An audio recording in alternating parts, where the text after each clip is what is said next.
and that light came on, boom, I was off the button, and I fully expected him to be a car out. Car started shaking halfway through the pass. His car ran perfect. My car didn't.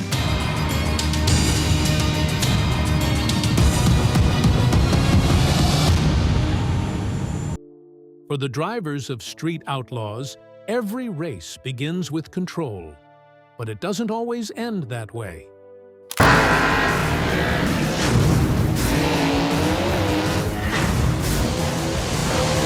Over the years, some of the biggest names in the scene have seen moments where everything flipped in seconds, where a run stopped being entertainment and turned into real-world consequences that couldn't be edited out or replayed.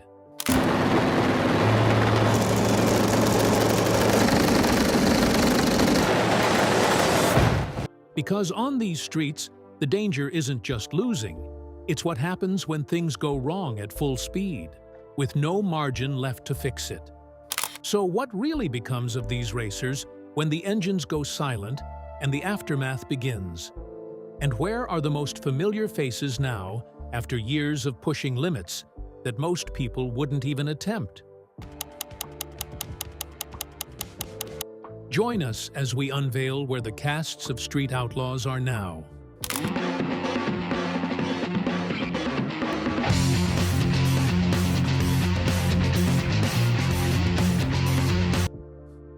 Ryan Fellows, the heartbreaking crash. At some point, the most talked-about star of Street Outlaws was Ryan Fellows, until something tragic happened to him, leaving fans in shock. Ryan perfectly had a diverse set of passions and talents, leaving a permanent mark on the world of street racing.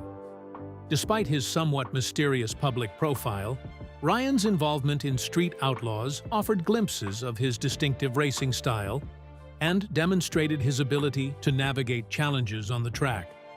Although several news outlets portrayed him as a star, detailed information about Ryan Fellows' precise contributions on Street Outlaws remains scarce across various sources. Sadly, his journey ended tragically on the road. The fatal incident occurred during the filming of the latest episode of Street Outlaws, Fastest in America, by Discovery Channel in Las Vegas, Nevada. This race was the 8th of 9 scheduled for the event. Initially, everything seemed to be proceeding smoothly until the unforeseen moment. Ryan, driving a gold Nissan 240Z, lost control, causing his vehicle to veer off the road. The car rolled over violently, crashing near the finish line and then burst into flames. People watching the race immediately rushed to help, but despite their brave efforts, they could not pull him from the burning wreckage in time. The news of his death sent shock waves through the Street Outlaws community and left his family utterly heartbroken. In the wake of the tragedy, Ryan's wife, Elizabeth, received many calls from other cast members, all trying to make sense of what had happened. Amidst her grief, she found a small measure of comfort in knowing that Ryan died doing what he loved. She shared that he was on his favorite show, surrounded by his favorite people, and driving his favorite car, believing he would not have wanted it any other way. The accident was so serious that OSHA, the government agency in charge of workplace safety, launched an investigation into the crash. The Nevada Department of Transportation had even issued the show a permit to close Las Vegas Boulevard North for filming. In the months that followed, his family filed a wrongful death lawsuit against Warner Brothers, Discovery, and Lionsgate Entertainment. The lawsuit alleged gross negligence and raised a question the network never fully answered. Were the conditions that night safe enough for what was being filmed? It turned out the production did not have an authorized filming permit at the time of the crash.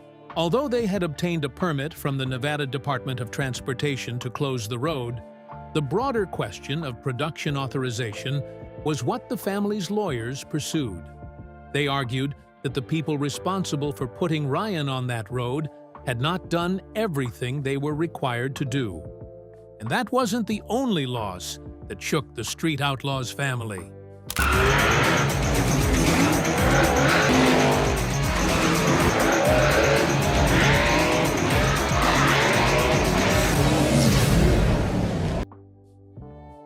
Christopher, Kentucky. Ellis, found dead. Christopher Scott. Ellis, known to fans and friends simply as Kentucky, was a vital part of the show's behind-the-scenes magic. He was a skilled mechanic, the kind of person who could make a car sing. And his work helped keep the powerful machines of Street Outlaws roaring down the asphalt. But his story ended not on the racetrack, but in a private tragedy that revealed a hidden struggle. Kentucky was a fan favorite on Discovery Channel's Street Outlaws. He was there from the very beginning, a cast member in the first season back in 2013, and he continued to make appearances as a trusted mechanic on the show until 2018. Everyone knew Christopher as a hard worker and a quick learner, someone who truly excelled with his hands. He was dedicated to his job at Midwest Street Cars Automotive in Oklahoma City, where his quick wit made him a well-liked figure among his co-workers. When he wasn't under the hood of a race car, Kentucky found joy in hunting and spending time outdoors, enjoying the simple pleasures of life away from the high-octane world of racing. However, on September 9, 2020, a somber discovery was made. Christopher was found dead at his home in Oklahoma City. He was just 39 years old. When police arrived at his residence, they found him slumped forward with his head resting on a table. Nearby, they saw a liquor bottle, a metal spoon, and a syringe containing a small amount of dark liquid. According to the police, the liquid looked consistent with heroin. His friend told police that he had last seen Christopher 2 days before and had tried to check on him, but the door to his room was locked. It was only when two mutual friends came over and helped open the locked door that they discovered Christopher's body. The discovery brought to light the private battles Kentucky had been fighting. While his friend was aware of his drinking problem, he said he did not know about any drug issues. However, the two friends who helped find him told police that they knew Christopher struggled with both alcohol and opiate problems. Police investigations found no signs of foul play, meaning his death was not caused by another person. The initial autopsy did not immediately reveal the exact cause of death, and a toxicology report was still pending to provide more answers. Christopher's obituary remembered him as a deeply loved brother, son, and friend who would be greatly missed by everyone who knew him. He was survived by his mother and 6 siblings. Fans were yet to settle with the deaths of 2 stars when another one happened.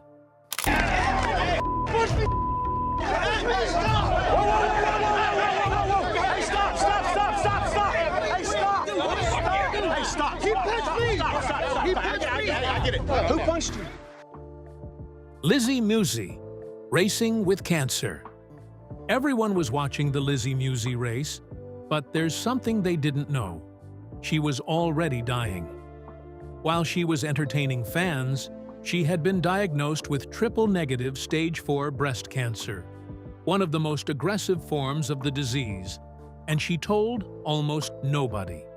She still showed up to the race, lined up at the tree, ran her times, then drove home to treatment that left her drained and in pain, and came back and did it again. Her Camaro became one of the most recognized cars on Street Outlaws. She even made history as the first female driver to win a No Prep Kings event and had no interest in being defined by it. She wanted to be the best racer on the list, not the best female racer. And she raced like that distinction mattered, because to her, it did. Her father, Pat, had built engines for some of the fastest cars in the country, and Lizzy had grown up inside that world. She did not inherit the reputation. She built her own. She also found a relationship with Kai Kelly, a fellow racer who understood exactly what this life cost and chose to be beside her through the hardest version of it. When the diagnosis came, his family did not step back. They moved closer. True to form, Lizzy refused to back down. Even as treatments left her exhausted and weak, she continued to race whenever she could. Kai and his family surrounded her with unwavering support, and the racing world wrapped its arms around her in a powerful display of love. When she made her diagnosis public in April 2023, the lying community showed up in a way that surprised even people inside the sport. On June 27, 2024, Lizzy passed away at her home in North Carolina.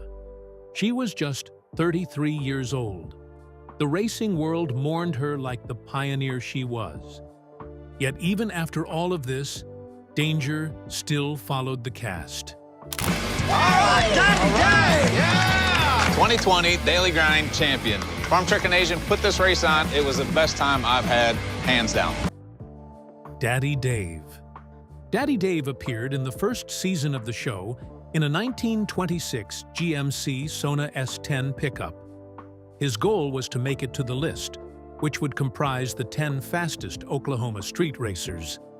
Dave decided to make his mark and reign as king of the streets with a 1963 Chevy Nova, nicknamed Goliath. His goal had changed. Now he wanted to rise to the top of the racing scene. Unfortunately, a setback forced a temporary halt to those plans. In 2015, Dave crashed his new car at a no-prep race at the Amarillo Dragway in Texas. He lost control right after the race began, slammed into a concrete barrier, and then flipped 6 times before coming to a stop. Fortunately, Dave was quickly rescued from the wreck and rushed to an emergency room at a nearby hospital, where he was diagnosed with a serious concussion, a bruised lung, and numerous bumps and bruises. When he recovered, he went right back to racing.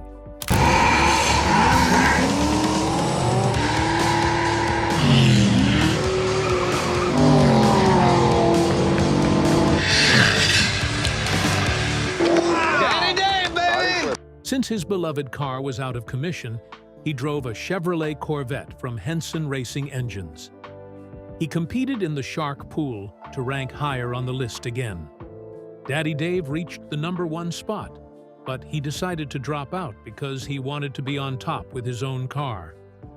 Dave continued his work, began showing up and competing on the show more than before, and is still doing what he does on Street Outlaws.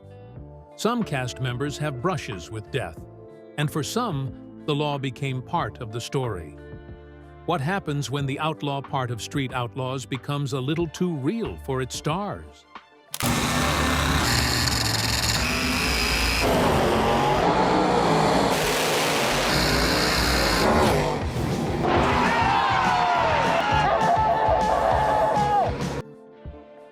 J.D. Boss, a not-so-clean past. Jonathan Day, famously known as J.J. Day Boss, is a big name in the street racing world, especially with his powerful Memphis crew. He built his racing empire from nothing, earning a reputation for his sharp mind and his knack for making a deal. Before the bright lights of reality television, J.J. Boss had a different path. He admitted that he made some bad choices and wrong decisions that led him to spend 8 solid years and 1 month in federal prison. JJ himself has spoken about this time as a tough but important learning process, one that taught him to truly appreciate and respect life and everyone in it. After his release, he had to start fresh, putting together a plan to buy, fix up, and sell old cars. This was something he genuinely enjoyed doing, and his hard work eventually paid off, giving him the money he needed to fuel his passion for racing.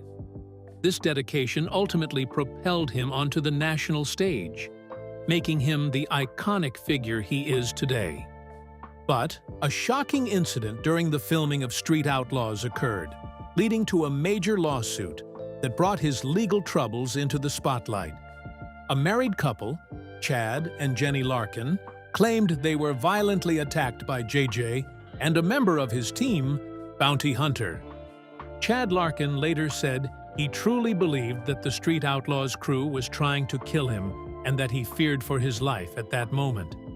He suffered serious injuries, including a chipped front tooth, a busted lip, a black eye, a herniated disc in his back, and a torn meniscus in his left leg.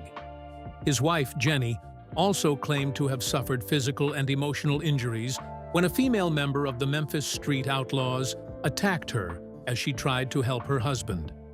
The lawsuit stated that the producers even told the cameramen to get closer to ensure they captured the fight on film.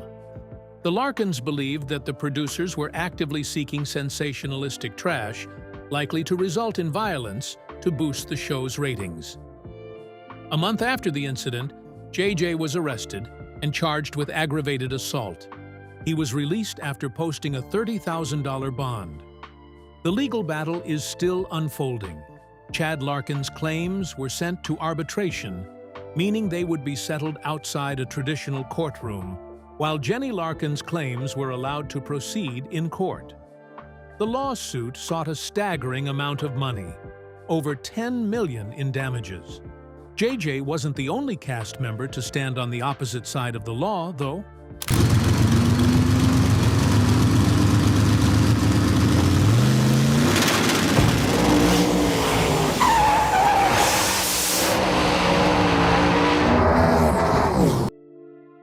Chuck Seitsinger. Chuck Seitsinger, widely recognized for his intense racing and his formidable car, Death Trap, has been a central and enduring figure on Street Outlaws for many years.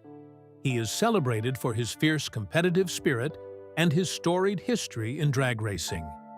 Yet even a seasoned and respected racer like Chuck found himself in a situation where the rules of the road are suddenly replaced by the strict rules of the courthouse and a jail cell.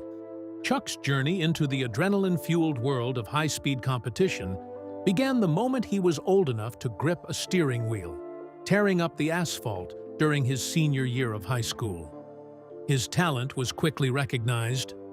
In 2004, he earned the prestigious title of Rookie of the Year by the Nopi Drag Racing Association.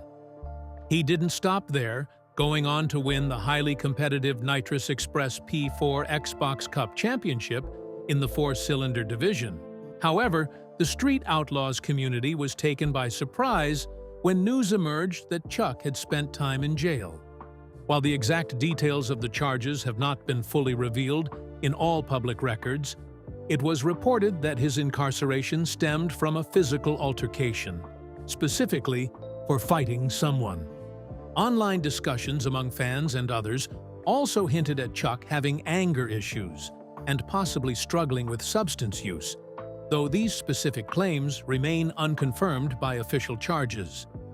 There was also an earlier incident shown in Season 1, Episode 2 of the show, where police arrived while Chuck was on a test drive. Although this particular event did not necessarily lead to his jail time, it showed that even early in his television career, Chuck had encounters with law enforcement. After his period in jail, Chuck was indeed released. Videos and various discussions confirmed his return to the outside world, with one titled Chuck's Out of Jail, in which he shared some of his experiences from his time behind bars. Even after facing legal consequences and serving time in prison, Chuck found his way back to the racing scene. He continued his career, reconnecting with his fans and once again getting behind the wheel. But one of the biggest shocks came when a founding figure stepped away. What are you doing? You're standing here looking at the car like a weirdo. I'm talking to it. What is it saying? I don't know. I'm just standing here reflecting on the past and thinking about the future. Justin Shearer. Justin Shearer, known to everyone as Big Chief, has been a central figure in Street Outlaws since the very beginning. His journey has been full of ups and downs, but his passion for racing has never faded. Over time, many things began to change. With new spin-offs, there were additional crew to handle and new rules to make the competition even more exciting. But to Justin, the new arrangements felt like a huge burden, so he left. The exit of Big Chief from Street Outlaws has been one of the most shocking moments in the show's history. However, it's important to clarify that Big Chief wasn't kicked off the show. He chose to follow his own path away from the TV cameras. So we opened up our own business, Midwest Street Cars. We worked side by side to make our cars as fast as they could be. And we helped other drivers We rescaled it, changed the suspension. who wanted to win on the street as well. The rumors about Big Chief's departure from the show came out in early 2022, when he allegedly left early for a scheduled race for America's List spin-off. A couple of months later, Big Chief took to his YouTube channel to explain that he was no longer satisfied with how the Street Outlaws franchise was handling things, leading him to leave the show altogether to focus on racing. He also affirmed that his departure wasn't due to any financial issues, contrary to rumors circulating at the time. His co-stars also commented that there wasn't one specific situation or scenario or person causing his departure, but a series of situations that developed throughout the year and came down to him not being pleased with the final product shown on TV. All in all, Big Chief is no longer involved with Street Outlaws, but he's still out there street racing. He's also very active on YouTube and other social media, making it very easy to follow along with his recent car adventures. There's one member people usually forget. Although his stay was brief, it was also memorable. That's the biggest no prep anybody's ever had. And I won it by beating Kai in the semifinals. Tyler Flip Priddy. Tyler Flip Priddy was one of the original cast members of Street Outlaws. Tyler joined the cast of the first season of Street Outlaws alongside his longtime friends, Big Chief and Chris Kamikaze Day. While his friends continued for the rest of the show, he only appeared in the first season. Tyler was only 31 years of age when he appeared on the show, but he died on 2013, before the show even began airing on the Discovery Channel. Although he was on the show for a short time, he had already won the hearts of many fans. This is why viewers were left wondering what exactly happened to him. His family and friends did not publicly reveal the cause of his death. The only confirmed detail is that he was at his home in Yukon, Oklahoma, at the time of his passing. Because his death was so shocking to fans, many rumors spread online about what may have caused it. Some speculated accidental death involving a firearm, while others believed it could have been suicide linked to personal struggles.